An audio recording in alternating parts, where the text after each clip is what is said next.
Good morning to each and everyone. Today we are going to discuss about the study of Judy Cañero Bautista, Mary Ruth Murauda Gutierrez from the Philippine Normal University, Philippines. This study is entitled A Grounded Theory on the Comprehension Processing of Teachers as ESL Readers of Multimodal Still Visuals. What's inside my presentation? First, we have the abstract. Second, the introduction. Third, we have the research purpose. Fourth, we have the related literature. Fifth, we have the methodology. Sixth, we have the results and discussion. And seventh, we have the conclusion and future directions. Let us start with our abstract. Contemporary society demands from individuals new and relevant literacies that go beyond the basics of reading and writing. Furthermore, texts now appear less confined to a single semiotic resource. The proliferation of different forms of communication, like visuals, among others, encourages people to use literacy in multiple modalities. Nevertheless, not all individuals are capable of understanding and producing information on modalities other than the usual linguistic texts, and teachers are not exempt in this phenomenon. Ironically, school curricula burden teachers with a demand to develop visually literate learners, even though most teachers themselves were not formally trained for visual literacy and visual grammar. Consequently, this study sought to identify and describe the processing strategies and the sources of information that teachers, as ESL readers, deliberately use when they make sense from multimodal still visuals. The Think Aloud method as an introspective procedure was used to collect, analyze, and code 42 sets of verbal protocols from 14 teacher respondents who read three different multimodal still visuals in three sectional rounds. Results reveal for integrated categories or themes of comprehension processes that teachers used when making sense of the visual stimuli. These are anticipation, preparation, sampling, deepening, and regulation. As regards to the sources of information they use in building meaning, a dismal number of verbal protocols manifest that the majority of the teachers do not use all the elements of the visual grammar, and they lack the ability to integrate reader based, text based, context based sources of information in order to establish a closer match between their meaning and the intended meaning of the multimodal still visuals. Ultimately, the paper provides a theoretical model which can serve as basis for teacher development with regard to visual literacy in an ESL context and offers future directions in multimodal language learning and teaching. For our introduction of the study, this states that the communication appears to be one of the most complex areas of human interest, where philosophers, logicians, and scholars spend a great deal of effort in order to explain its phenomenon. Alternatively, lay people seem to perceive it as a simple process of conveying ideas to another, receiving ideas from another through the macro skills of listening, speaking, reading, and writing. Interestingly, communication in its seemingly fluid occurrence to humans does not come as easy as laymen would put it. One important area in the study of human communication is the reading process. Much has been discovered in this domain, establishing that reading is a process of interaction between the text, the reader, the context, and um, nonetheless, there is still a dearth of information regarding visual reading needed to institute a cohesive theory of visual literacy.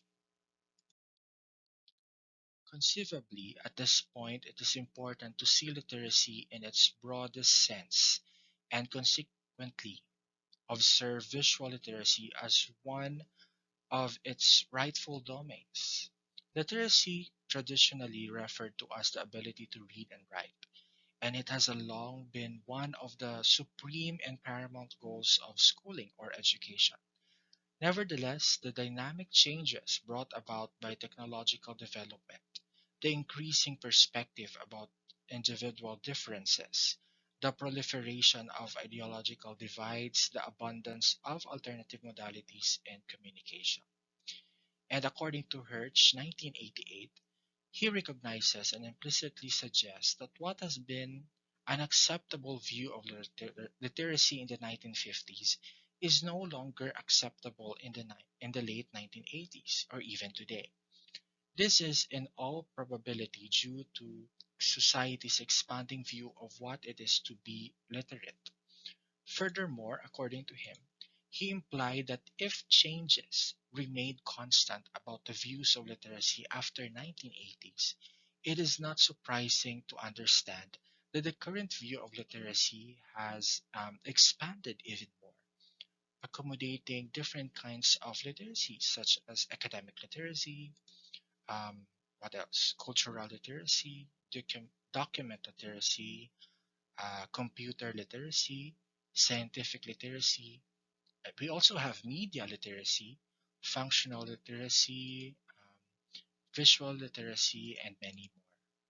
And the growing number of literature specifying the multiple areas, or rather, it has a specific name of literacy, which implies that there is also a growing acceptance of advocating the need to to develop citizens who should be empowered with these literacies.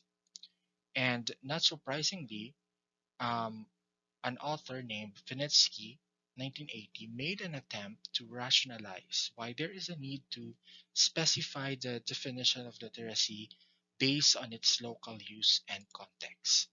They believe that the creation of a definition of literacy may be helpful for policymakers when they need to determine the necessity for literacy efforts and uh, require when they require outcomes of specific policies to be evaluated. Consequently, teachers and other education specialists are driven to respond to these policies. And furthermore, the specific literacies drive them to re examine their teaching cognition. This eventually caused them to somehow modify their pedagogical or instructional practices as well. And one of the specific literacies that we need to discuss here in our introduction is visual literacy. And as we all know, visual literacy, this is the very most, most, or the very, the term visual literacy is consequently used, no, to respond to the need to develop citizens of who are also visually literate. And also, here in visual literacy, uh, one has to have one has to have a comprehensive view of the nature of the visual reading process, with emphasis on the variables of the different reading domains which interact during active search for meaning. And also here in visual literacy, the emergence of the term is probably due to the obvious extra abundance of materials, which are more visual than printed. These visuals may take the form of motion visuals or still visuals. Now, let's move on to our research purpose.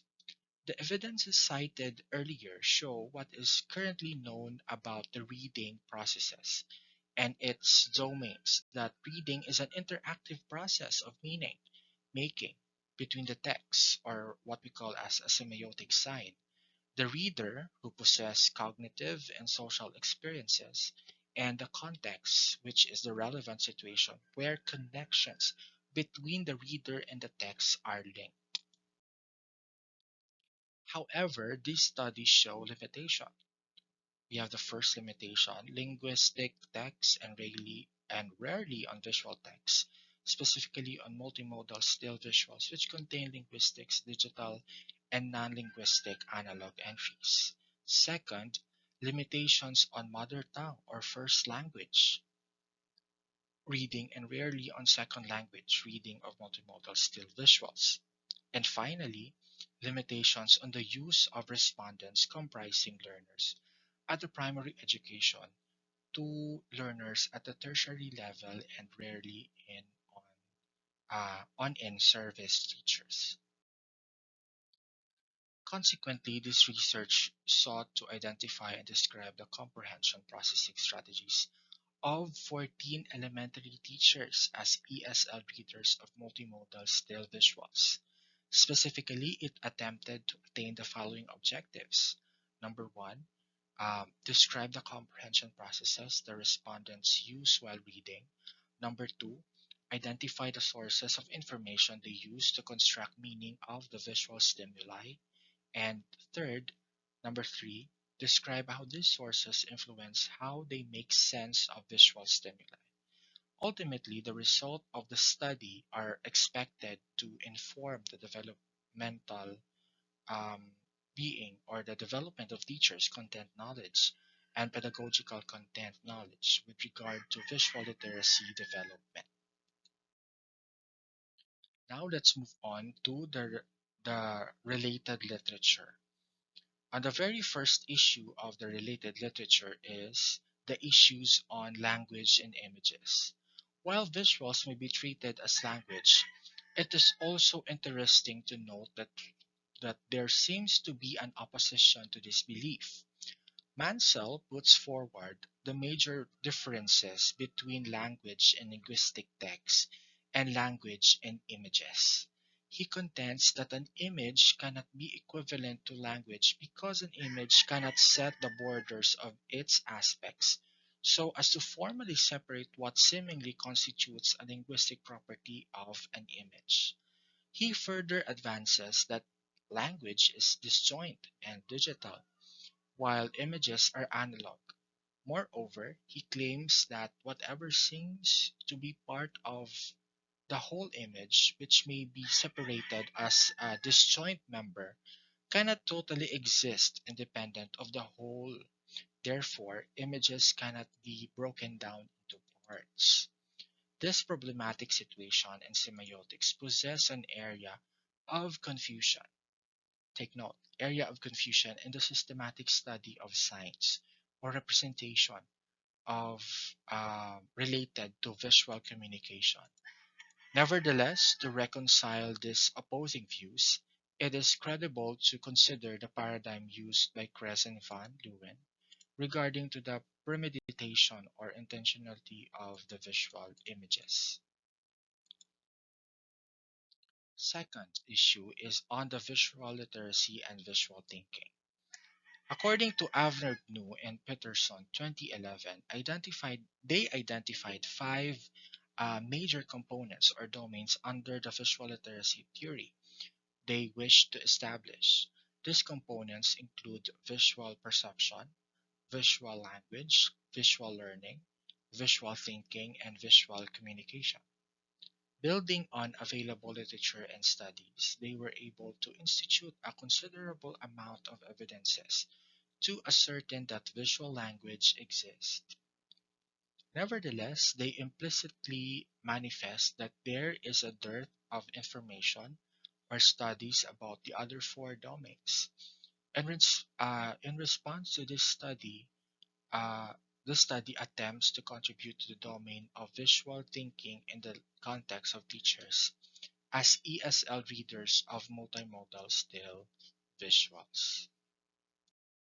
I have here a figure, and this is the framework of the study as seen in the figure reflects the interactive view of reading where comprehension is believed to be established through the interaction of three different domains in the reading process. This domain include the reader, the text, and the context. To establish the relevance of these domains in the current study, the domains are hereby referred to as A. ESL reader, B. Visual text, and letter C. Visual context. In the domain of the ESL reader, it is believed that the reader possesses the background knowledge or the background experiences, which includes his or her personal and social experiences and observations. And this implies that he or she brings with him or her the cognitive, affective, and social resources he or she has in order to interact with the text. Furthermore, the ESL reader possesses processing strategies in order to establish the meaning of the visual text. In the domain of the visual text, there are different elements that can be used by the reader to build meaning. The text-based participants that are reflected inside this domain come from the visual grammar established by Kress and Van Leeuwen in 2006. These are represented participants, compositions, modality, interactive participants.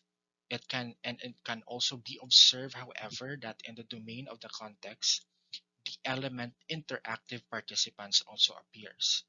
This is due to the dual nature of the element, such as the interactive participants. And according to Kress and Van de Ven and Scollon, the element of interactive participants includes the relationship between the visual entries, the relationship between the visual author and the visual entries, and the relationship between the visual reader and the visual entries. In other words, the interactive participants, which are explicitly manifested in the visual text, are text-based sources of information, while the interactive participants beyond what the visual text explicitly shows are the context-based sources of information. It only goes to suggest that when one builds meaning of multimodal still visuals, it is important to go beyond what the visual texts explicitly convey. Visual readers need to consider the context, which is established when one uses the interactive participants outside the visual materials. It does not suggest, however, that the interactive participants outside the visual material could readily be perceived by the reader without due consideration to the interactive participants within the visual material. The visual reader should perceive the context based on what is cued by the other elements of the visual grammar.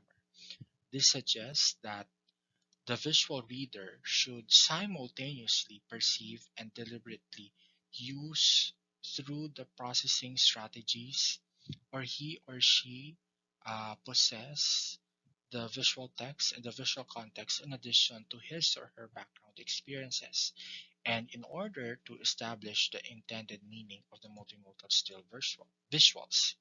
Therefore, in relation to the current study, the interaction, the comprehension, processing strategies, and the different sources of information, which are reader based and text based and context based, will build a clearer view of the comprehension processing of the teachers as ESL readers of the multimodal still visuals. Now let's proceed to the methodology. The first thing that we are going to discuss in methodology is the research design. The study employed qualitative methodology, specifically the grounded theory design. The researchers attempted to establish a theoretical model by using multiple stages of data collection and analyze the data to establish patterns and continuously refine them to establish the interrelationship of categories of information. For the participant selection, the teacher respondents group is composed of 13 female and 1 male. The youngest participants were around the ages of 25, 21 to 25 years, while the oldest participants were around 51 to 55 years. A majority of the respondents possessed postgraduate units and had been teaching for around 1 to 5 years, while some participants have been teaching for up to 3 decades. Initially, this participant selection, the researchers purposefully included all 20 teachers whose mother tongue is Ilocano and whose second languages include English, from a central elementary school in the Philippines to compose the population of the study. Nevertheless, during the actual data collection, only 16 teachers were present because the rest were required to attend a conference. During the profiling of the respondents, one teacher did not fit the criteria set for the study because she had Filipino as her first language. Hence, she was eliminated from the pool of respondents. Another respondent was also eliminated because prior to the Think Aloud procedures, she reported that she was feverish. The researchers decided to take her out of the pool of respondents due to this extraneous variable that could affect the validity of the results. For humanitarian purposes, however, the researchers allowed them to still participate so that they would not feel isolated from the rest of the respondents. Their data in the profiling and the verbal protocols gathered from the were even eventually taken out of the pool of data for presentation and analysis. Ultimately, the total number of respondents was composed of 14 elementary teachers who fit the criteria mentioned earlier. For the data collection and coding procedure, through Think Aloud method, verbal protocols were collected using three different multimodal still visuals shown to the teacher respondents. The protocols captured through audiovisual recording were subsequently analyzed and coded in three sectional rounds. Prior to the analysis of the data, the verbal protocols were manually transcribed and translated by one of the researchers. However, to ascertain the validity of the transcription and the translation, member checking was conducted. This was done by bringing the transcripts back to the respondents for them to check if the transcription and translation matched the process they had as they read the stimulus materials.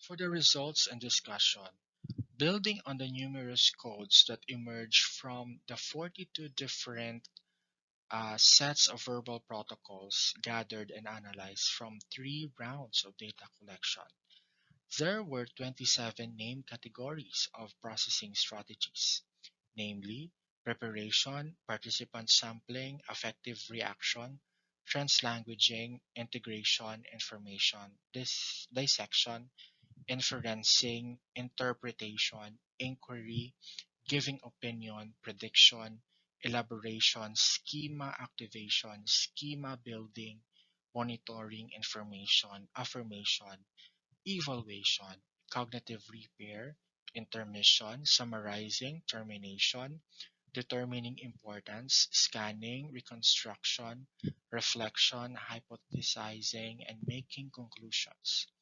These name categories eventually established the four integrated categories of processing strategies that teacher respondents use to make sense of the multimodal still visuals.